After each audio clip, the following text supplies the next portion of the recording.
James, my name is Manny with that hashtag show. It's nice to meet you. Nice to meet you. Congratulations on Batman, Cape Crusader.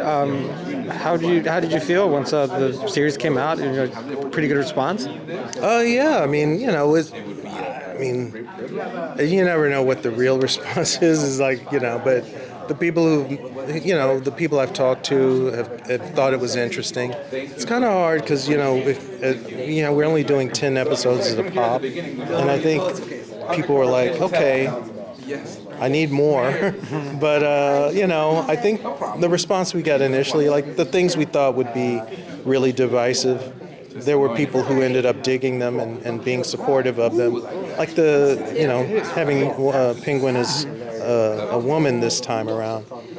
They kind of got what we were going for, And granted, some people you're not going to change their mind at all. So, 100%. So it was like, we always want to take a big swing and see where it goes, and doing that's definitely made it clear that this was not a sequel to BTAS, and it was his own thing, and the world is skewed in a different direction. So was it a bit challenging developing this because of the fact that there's almost like made up expectations because of well, I mean, working with Bruce Timm, it wasn't hard because he's always been about trying to, work against the expectations. He doesn't want to just regurgitate the things we've already seen, and so he sometimes doesn't know, like I don't think either one of us knew the potential for Penguin or the other characters we reimagined, like that they would resonate with people. We just wanted to do it to be, to make it interesting for us, But for instance, Penguin, making her a woman and a mother who basically has no qualms killing her own children, made her a monster in a different way. Like just as much of a monster as, say, Danny DeVito's mutant Penguin.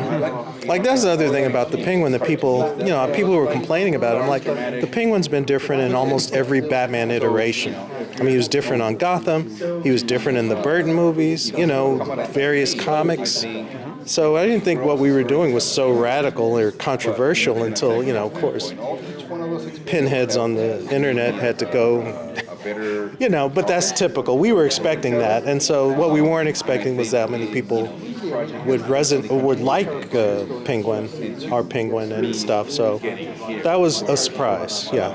But that's the beauty of comics, and I try to explain this to people. So when sometimes I don't like a certain take, it's like, listen, I don't know if you know this, but Batman has been around for 85 years. Right. The same writer has not written for 85 years, and there's different takes for different eras and different times. What were some of the things that are exciting now going forward that you guys want to look at?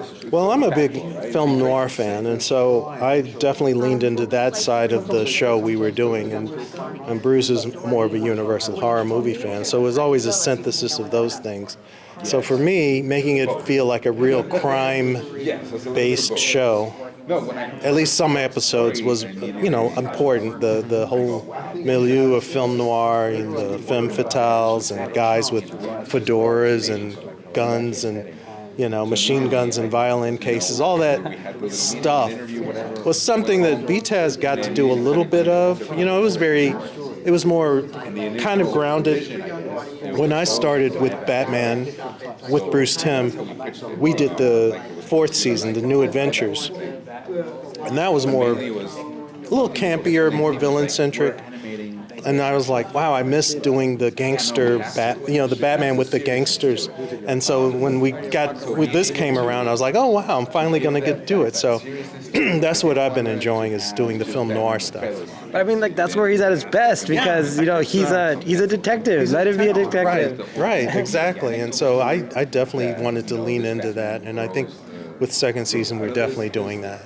And some of our reinterpretations of characters will reflect that. Fantastic. Looking forward to it. Thank you. Thank you so much for your time.